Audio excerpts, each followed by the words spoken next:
Macri. Bueno, yo lo voy a sumar a nuestro próximo invitado, a Pablo Moldován. Gracias, Pablo, por sumarte, como siempre, al stream de Ahora Play, Muchas gracias a ustedes, muy buenas tardes. de la consultora Buenas. CP, porque quería ver un poquito cómo están viendo la dinámica en el mercado salarial y laboral, qué es lo que está sucediendo, ¿no? Ustedes siempre publican este gráfico que muestra, que es un poco lo que veníamos diciendo al principio del stream, que en el segundo semestre del año pasado, sobre todo en el último cuatrimestre, hubo una recuperación importante del salario real, ¿no? Y eso condice también con bueno, la caída en la morosidad, el boom en el crecimiento del crédito. También creo que una mejora del empleo relevante, pero este año la película es distinta, ¿no? Ahí se ve el IPC yendo por arriba, en este caso, del salario SIPA. Ahora vas a contar el Sistema Integrado Previsional Argentino, a ver de qué se trata. Y lo gris es el salario real, que obviamente había recuperado el último cuatrimestre del año pasado y este año ahí se estancó, viene para abajo, ¿no? En esta otra lo muestran. Es medio similar a lo que mostramos de 1816, pero 1816 creo que toma solo el índice eh, salarial de INDEC, ¿no? De registrado privado y público del INDEC, pero acá se ve también la recuperación y en algún momento este año se estanca o directamente cae. Pero bueno, contame qué significa esto, qué estás viendo ahí en el mercado laboral en términos de salario real, poder adquisitivo, poder de compra de los trabajadores. A ver, mira, lo que estamos viendo fundamentalmente, te diría, son tres cosas. Si hay una en particular, que quizás es la primera, que es la novedad más fuerte que nos trajo el último dato, que tiene que ver con una caída del salario real, aún en un contexto de desinflación. Es decir, estamos viendo los datos de mayo, los datos de mayo nos dicen que el salario del sector privado registrado subió un 0,7 y la inflación fue 1,5, es decir, aún cayendo la inflación, el salario real cae. Y esto un poquito lo que viene a esconder es algo que está pasando en términos más de actividad con la economía. Nosotros, un poco como decías vos, en la consultora lo que hacemos es un seguimiento bastante riguroso de paritarias y de repente con lo que nos encontramos es que los salarios, según el CIPA, que es lo que mide cuánto se cobra de bolsillo efectivamente los trabajadores registrados, están incluso por debajo del nivel en el que están las paritarias. Tenemos paritarias en el orden del 1 y pico y un salario de CIPA que está en 0,7. ¿Qué es lo que nos está expresando eso? Bueno, la hipótesis principal es que lo que está expresando es una caída de las horas extra, probablemente muy empujada por un enfriamiento fuerte de la actividad económica. O sea, lo que tenemos es que el gobierno logró bajar la inflación, pero como esa baja de la inflación está siendo, digamos, más bien recesiva, el salario de bolsillo cae y no llega a compensar aún en un contexto de baja de la inflación, con lo cual a partir de ahí se empieza a armar un panorama, si se quiere, bastante complejo también para adelante, porque lo que nos dice es, no solo estamos viendo un problema en términos de demanda, de caída de los ingresos hacia adelante, sino que este número ya nos está expresando algo que está pasando ahora en la economía. Y Ahora, un poco, ¿por qué sí. tomás el SIPA, el salario SIPA, ¿no? El Sistema Integrado Previsional Argentino? Ustedes que son expertos en todo el tema de mercado laboral, ¿es un indicador relevante? Porque tenés distintos indicadores, ¿no? Creo que Sí. ahora Milei citó el RIP, la remuneración de los trabajadores, como es estables, bueno, después está este del CIPA, después están los índices del INDEC, lo que mostramos ahí eh, de- que lo desagrega. Está el salario privado registrado, el salario informal, el salario público, ¿no? Y el salario público, esos son Sí. A ver, déjame contestarte. Nosotros no es que agarramos uno, digo, la verdad que uno de los fuertes de la consultora nuestra tiene que ver con poder mirar bastante en detalle lo que pasa en la dinámica del mercado laboral, y lo que hacemos es mirar el set de indicadores. De hecho, fíjate que un poco la conclusión que yo te decía era comparando un poquito lo que nos da el CIPA respecto de lo que nos da nuestro propio indicador de paritarias, ¿sí? Y nosotros lo que creemos es que en verdad el diagnóstico de todo esto se construye mirando un poco todos los indicadores y entendiendo qué dice cada uno. El CIPA es, como te decía, es más un indicador de salario de bolsillo, y después tenés el indicador de salarios del INDEC, que nosotros generalmente lo trabajamos anticipándolo mucho con nuestra propia relevamiento de paritarias, que nos marca un poquito más esto, cómo está evolucionando el salario horario. Fuera de ese conjunto de Ahora, espera un segundito, indicadores. entonces, con el tema del CIPA, vos decís, bueno, tengo este termómetro, fíjense, el gráfico es claro. Ese termómetro me marcaba que el año pasado, en la segunda parte del año, había una mejora del poder de compra. ¿Esto qué era? ¿Mejora salarial? ¿Más horas Esto era, extra? era un conjunto de las dos cosas. Vos lo que tenías era que efectivamente, de hecho en ese final del año pasado lo que veíamos era al revés, que el CIPA empezaba a crecer más que el indicador de salarios del INDEC, que el CIPA iba por encima de las paritarias, un poco reforzando y explicando esta Las dinámica horas de las extra. horas extras, ¿sí? Es decir, era una economía que se recuperaba, y que en la medida que se recuperaba generando muy poco empleo nuevo y aumentando las horas trabajadas de los trabajadores registrados. Ese proceso convivía además con una baja de la inflación bastante potente. El gobierno logró bajar la inflación del orden del 6, bueno, arrancó en 20 y pico, ¿no? Pero Sí. logró llevarla, si querés, a finales de año al escalón en torno al 2,5. Bueno, todo esa recuperación del segundo semestre, donde se combinaba paritarias que, aún controladas, estaban por encima de la nominalidad de la inflación futura, aumento de las horas extras y una baja de la inflación, armó un combo de un panorama muy positivo. Nosotros lo que venimos diciendo es, desde el principio del 25, che, ojo que 2025 va a ser muy diferente a 2024. Y un poco los números los vienen dando la razón, y como te comentaba, el número particular de mayo marca esta cuestión vinculada al estancamiento. Cuando uno mira la película de 2025 entera, lo que ves es que la caída de ingresos de los asalariados registrados es grande. Estamos hablando de una caída acumulada de 5,5 puntos. Para que tomemos un poco noción de lo que significa eso, en la crisis de Macri los salarios cayeron 10, 11 puntos en promedio. Estamos hablando de la mitad de eso en un escenario donde no hubo grandes disrupciones, ¿sí? Entonces lo que estamos viendo es cómo el modelo, por lo menos desde nuestra perspectiva, empieza a tener un sesgo mucho más recesivo cuando empieza a flaquear una de las anclas del esquema. Es decir, cuando el ancla cambiaria empieza a flaquear, este es un esquema que empieza a recostarse cada vez más sobre el ancla salarial, y eso le da un componente muy, muy recesivo, que es un poco el panorama que empieza a aparecer y que empieza a surgir Es en el interesante lo que horizonte. decís, porque claro, el año pasado estaba el ancla cambiaria del crawling peg el 2%.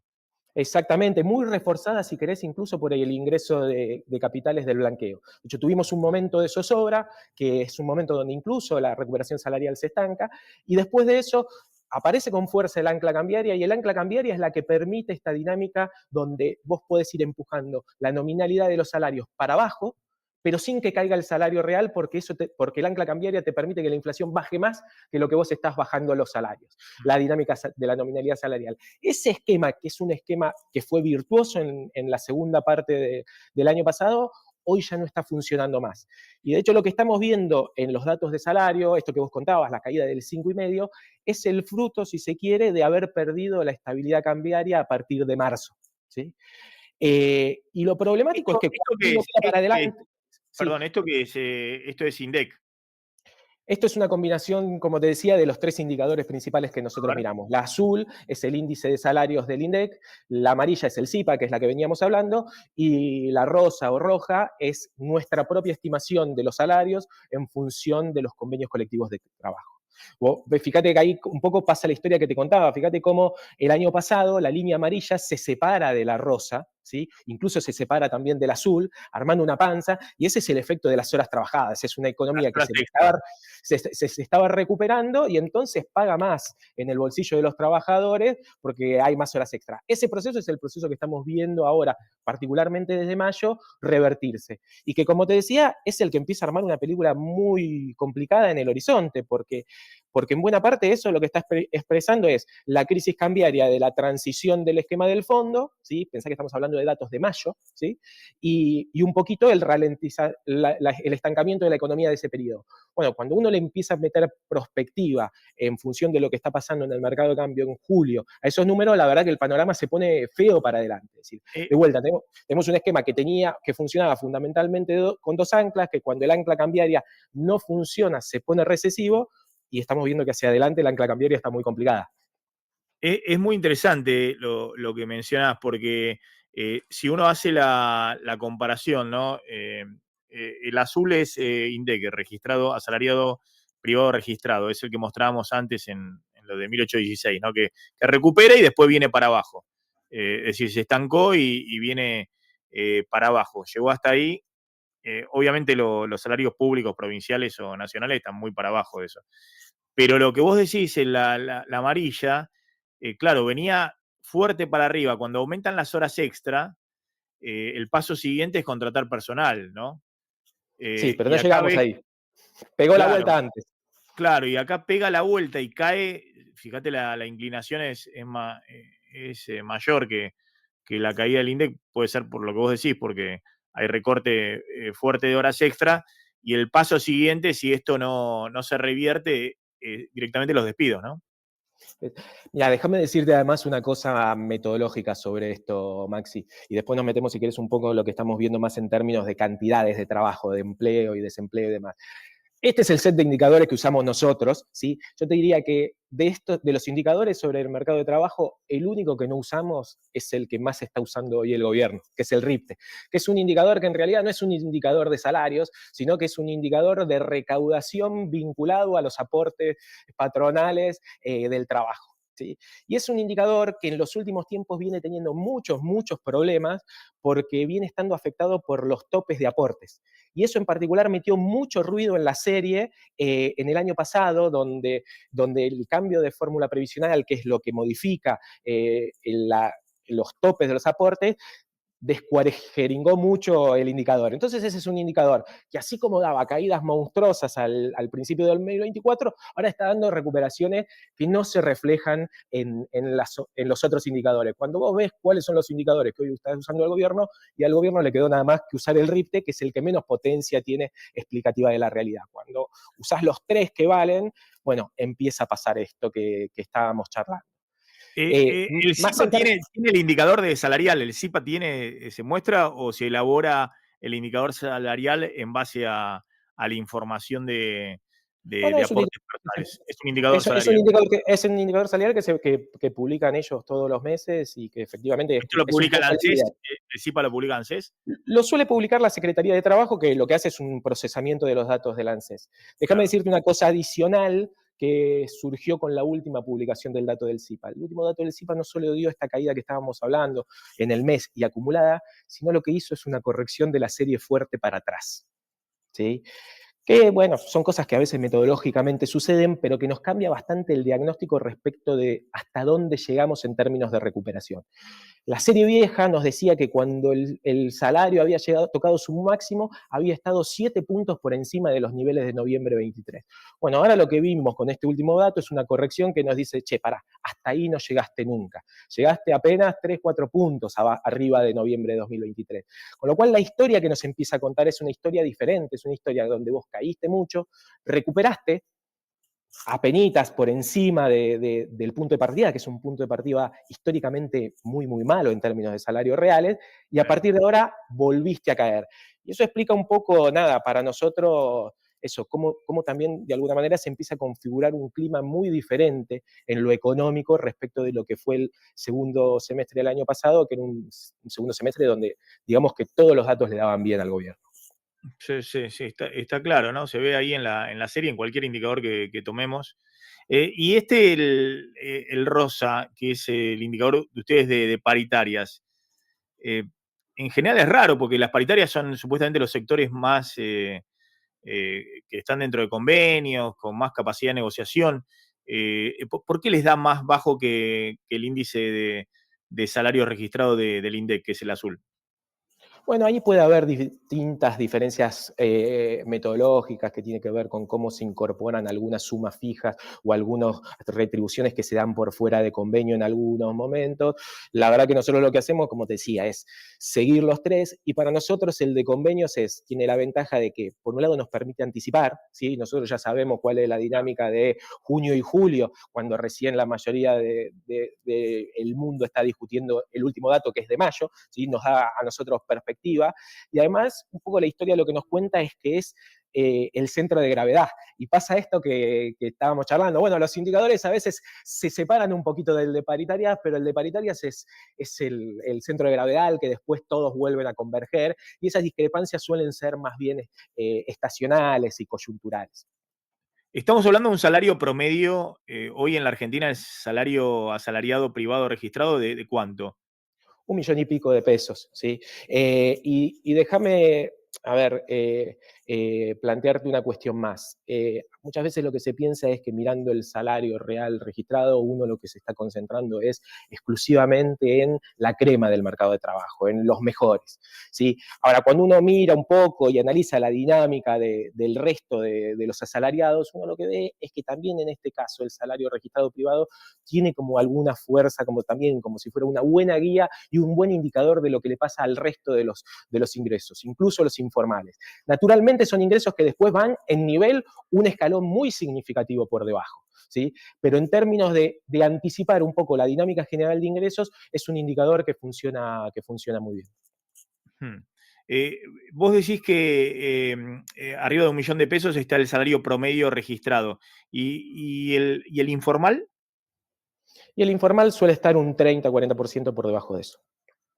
Esas son las estimaciones generales. De vuelta, digo, hay que tener en cuenta que lo que venimos es de momentos de muchísimo movimiento de los salarios, por lo que fue el shock inflacionario y devaluatorio del año pasado. Esos son momentos donde los ingresos se mueven mucho. Cuando la situación se tiende a acomodar, esa es la franja de distancia que suelen tener.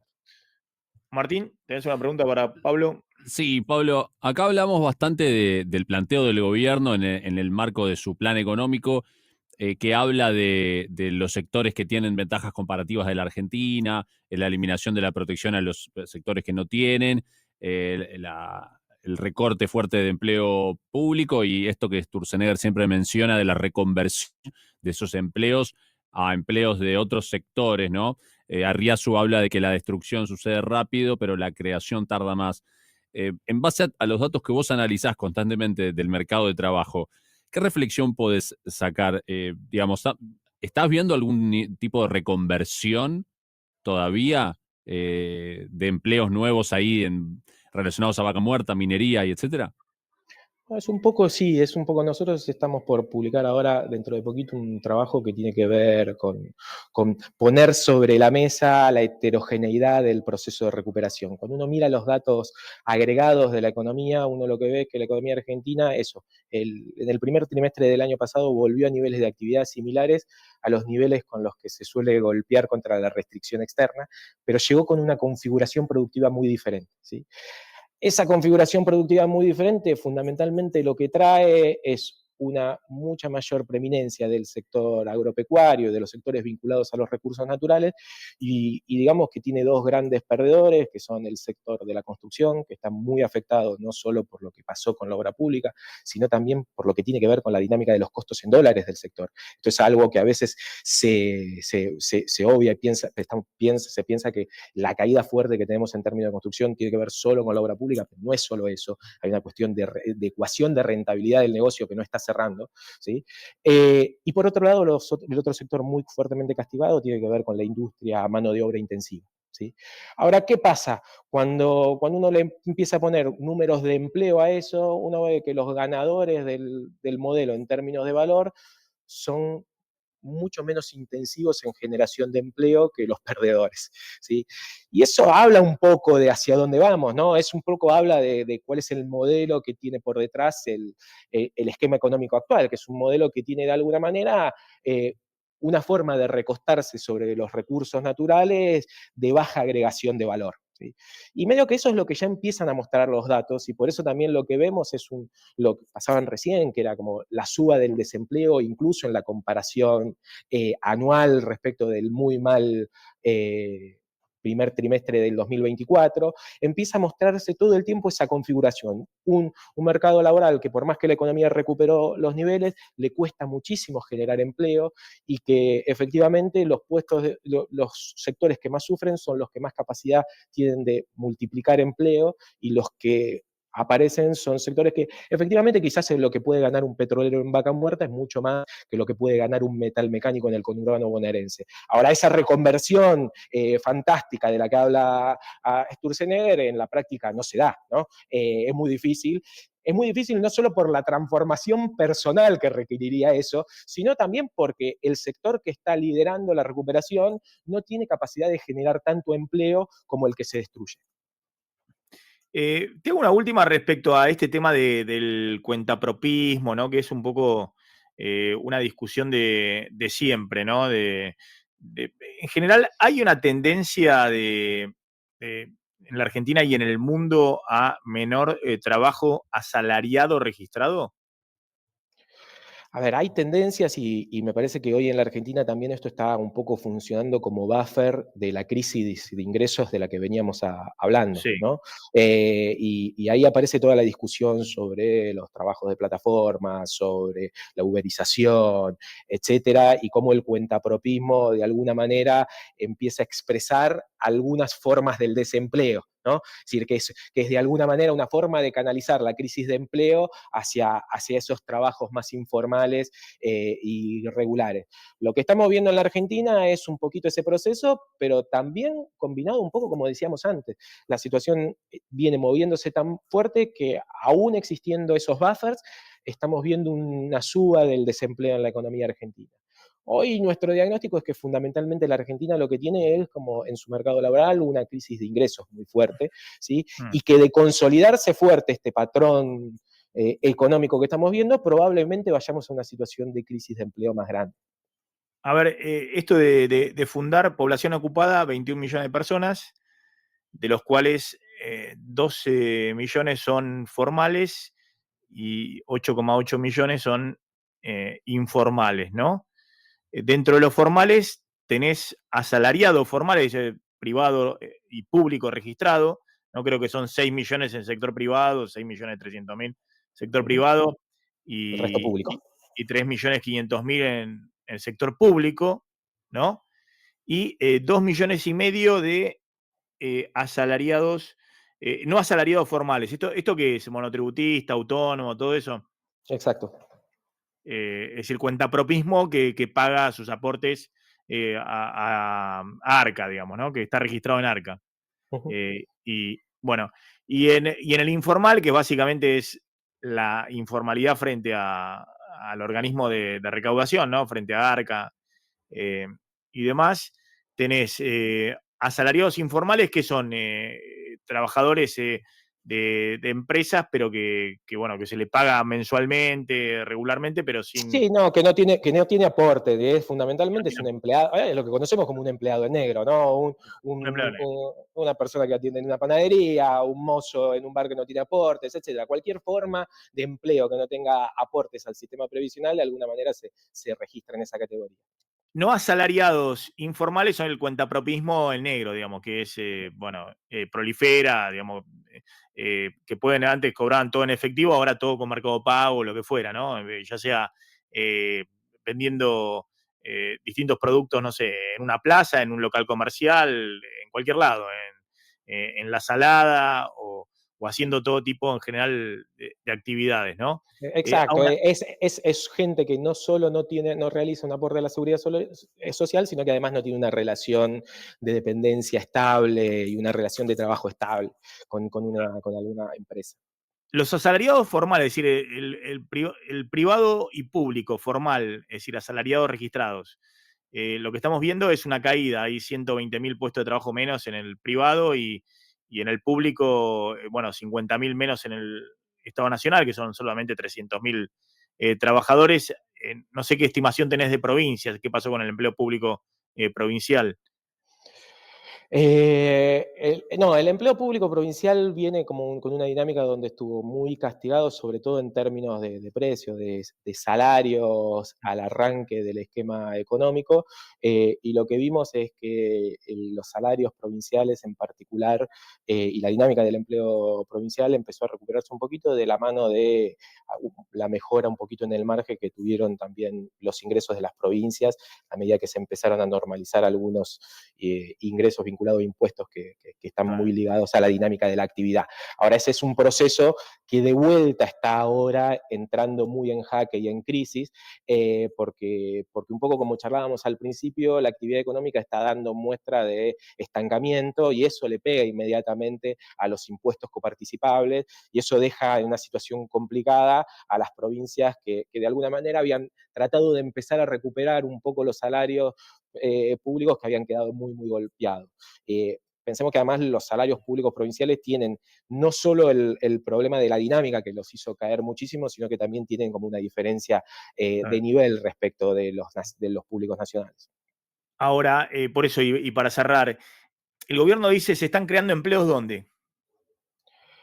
No, bueno, las creaciones de empleo tiene que ver con un poco de dinamismo en unos muy pocos sectores formales que tenían que ver con esto que charlábamos, y después lo que se No, crea está eso. bien, minería, petróleo, gas, todo eso, pero cuando vemos que cae 120.000 puestos de trabajo neto, está neto de los que se crean ya en esos sectores, digamos, ¿no?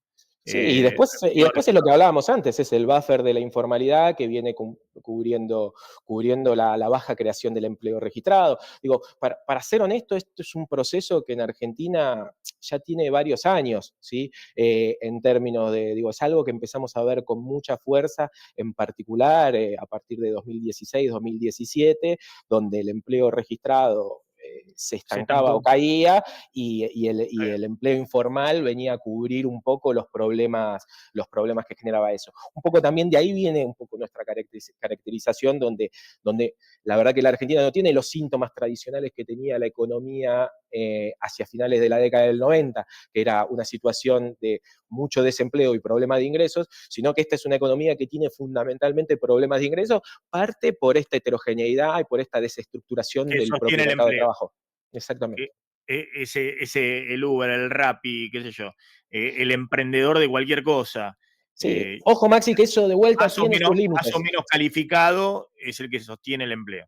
Ojo que eso, claro, un poco como te decía, eso tiene como mucha, o sea, lo que se crea es un empleo de mucha fragilidad y en particular en contextos como el que estamos hablando, donde la actividad empieza a perder fuerza, donde las variables económicas empiezan a tener mucha volatilidad, la verdad que es un empleo que sufre, que lo padece mucho, es muy, muy susceptible al ciclo. Entonces, nada, la verdad que la coyuntura que se abre para adelante, en particular en términos de actividad, de empleo, de ingreso, es brava, muy vinculada también a lo que charlaban ustedes antes, vinculado a lo que está pasando también con la dinámica del dólar. Pablo, impecable, muchas gracias, muy interesante, realmente. Muchas La gracias a verdad que ustedes. muy buenos trabajos ahí en la consultora, muy interesantes los informes que arman. Gracias, como siempre.